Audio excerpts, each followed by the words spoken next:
O processo reconhecido oficial de um santo é chamado na Igreja Católica de canonização. Isso só pode ter lugar após a sua morte, uma vez que, segundo os princípios do catolicismo romano, mesmo a mais santa pessoa viva pode cair em pecado mortal até o último momento. Então, foi aquilo lá que eu disse, né? Igreja Católica é isso. Lógico que ali na apostila tem mais coisa, depois vocês dão uma lida, mas a base seria isso. Acredita em Deus como Deus único, não acredita em reencarnação. A reencarnação ela foi tirada no Concílio de Trento, né?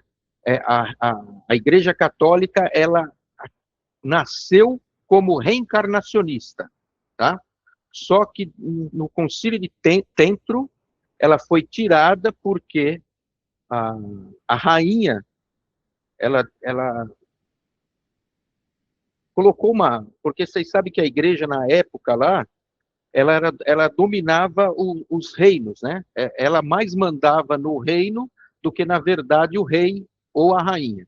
E numa dessas aí, a rainha falou que ela não poderia ter sido numa vida passada, por exemplo, uma prostituta, porque na reencarnação você tem várias vidas e numa dessas vidas você pode ser qualquer coisa. Então, nesse concílio, eles tiraram a reencarnação. E aí adotou-se, então, que não existe reencarnação. Ela é baseada, então, no céu e inferno. Então, aquele que é bom, faz as coisas direito, vai para o céu. Aquele que pecou ou tem pecados, vai para o inferno. E ali fica eternamente.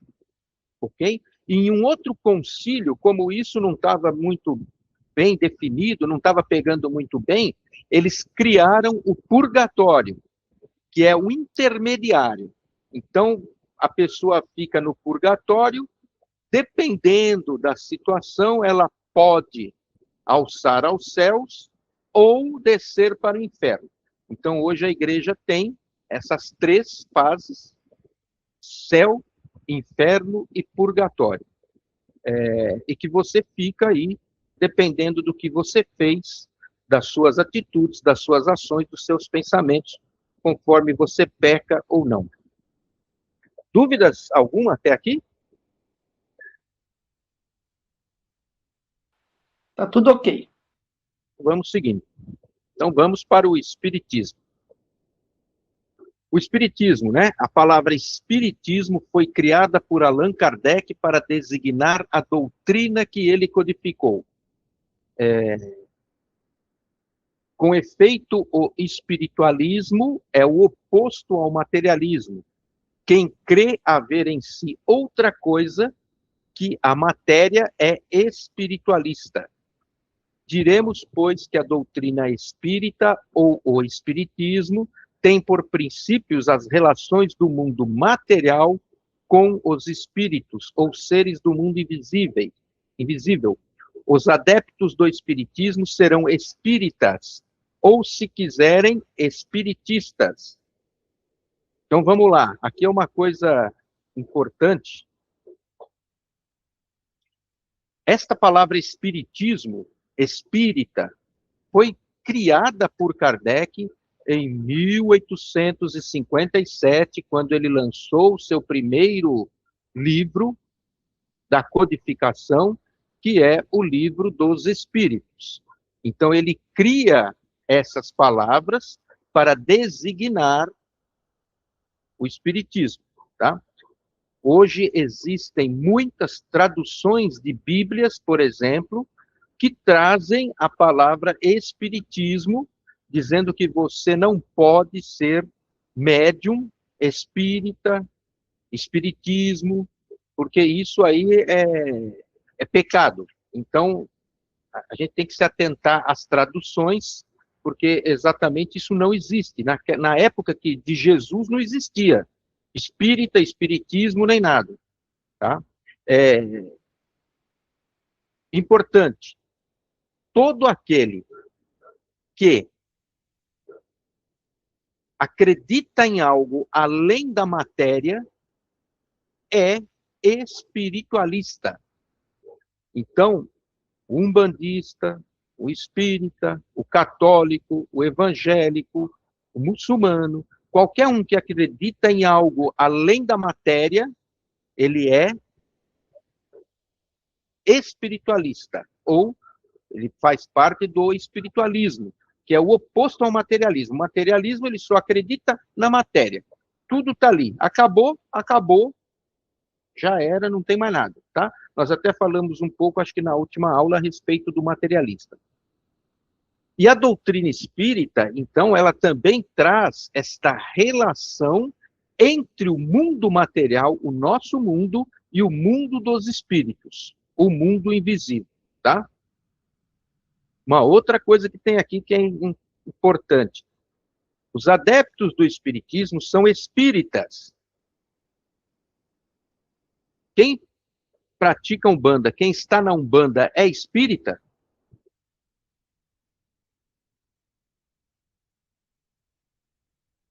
É espírita? E aí, gente? Sim. Sim, é. Não. Não. Não? Não. Não? Não. Não. Porque quem pratica, quem estuda, quem É está na espiritualista, Umbanda, né, Tom? isso, Ah, ele é espiritualista. espiritualista E umbandista. e umbandista. E umbandista. Porque a minha religião é Umbanda, ela não é o espiritismo. O espiritismo são para os adeptos, o espírita é para os adeptos do espiritismo. Então, por exemplo, eu sou as duas coisas, mas vamos lá, eu sou espírita porque eu trabalho, eu estudo num centro que é a Sociedade Espírita Bezerra de Menezes. A Maria, a Jussara e tem outros aqui, a Laura. Então, nós somos espíritas porque nós estudamos, pertencemos ao espiritismo, trabalhamos dentro desta doutrina. E quem trabalha dentro da doutrina da Umbanda, ele é umbandista.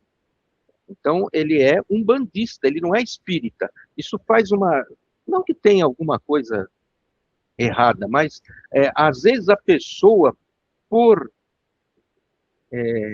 sim, não querer dizer a sua religião, porque vai dar problema, vai ser julgado, vão, né, condená-lo. Então ele fala, o que você é? Qual a sua religião? Ah, eu sou espírita. Não.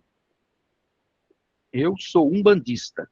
Inclusive, vocês podem ver no censo, que o último censo, ele tem lá, nas religiões, a religião da Umbanda e a religião do Espiritismo. Tá? E acho que até englobou outras aí. Por quê?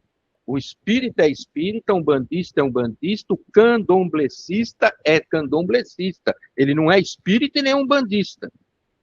Ele é do candomblé. Então, cada um tem a sua. O católico é católico porque ele segue a católica. Tá? Então, cada um tem a sua coisa.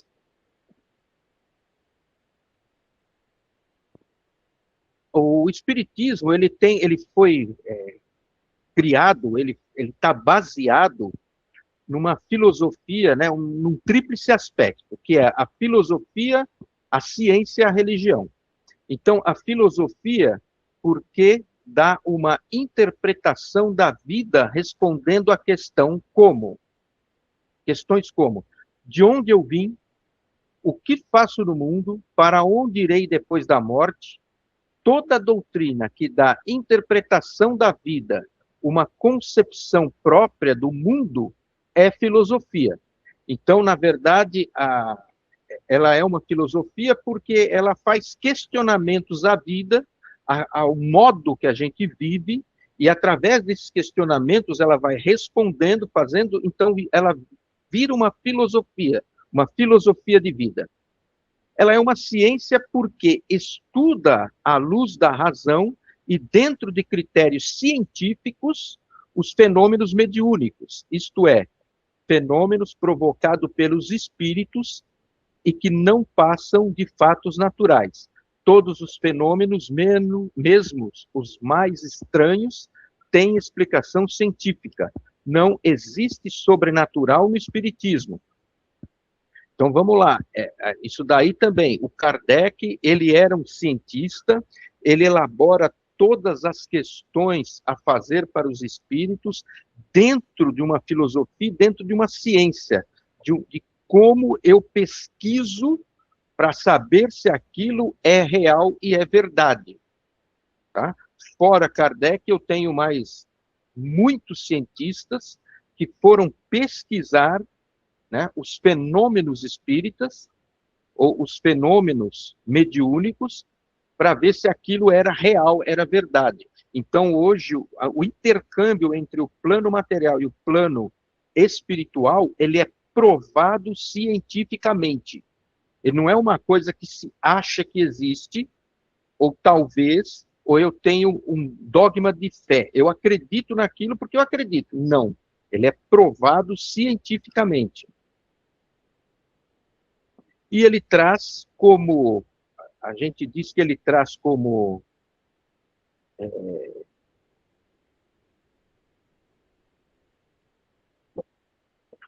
a religião, ela vem por quê? Ela vem como uma base. Porque se eu tenho uma filosofia, uma ciência, e através dessa filosofia e dessa ciência, eu começo a me melhorar, eu começo a mudar a minha moral, eu começo a me transformar moralmente, ela vira uma religião. Então, porque tem por objetivo a transformação moral do homem, revivendo os ensinamentos de Cristo, ou de Jesus Cristo, na sua verdadeira expressão de simplicidade, pureza e amor. Uma religião simples, sem sacerdotes, cerimônias, nem sacramentos de espécie alguma, sem rituais, culto à imagem, velas, vestes especiais, sem manifestações exteriores.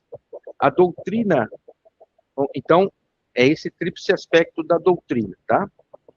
A doutrina espírita, de modo geral, ela fundamenta-se nos seguintes pontos.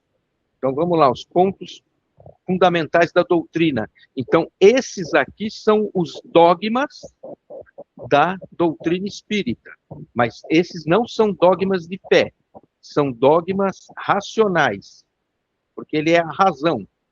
É existência e unicidade de Deus. Existe Deus e Deus é único, só existe um.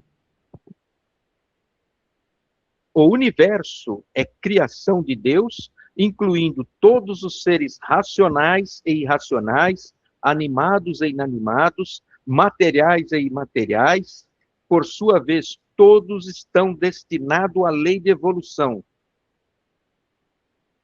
Existência e imortalidade do espírito, compreendido como individualidade e inteligência da criação divina. Volta do espírito à matéria, a reencarnação, tantas vezes quanto necessário, como mecanismo natural para se alcançar o aperfeiçoamento, a perfeição. Então, aqui, o universo, então, tudo foi criado por Deus, ok? Tudo que nós temos é criado por Ele. Existência e imortalidade, somos espíritos criados por Ele, individuais, inteligentes e imortais. Só que nós fazemos, então, né? Vivemos parte material, encarnados, e parte desencarnados na vida espiritual. Então, nós, os espíritas, acreditam, tem o dogma da reencarnação. Então, nós acreditamos que nós tivemos outras vidas e vamos ter muitas mais. Para quê? Porque é através da reencarnação, é através de vindo na matéria que o espírito vai se purificando, vai se melhorando, vai se aperfeiçoando.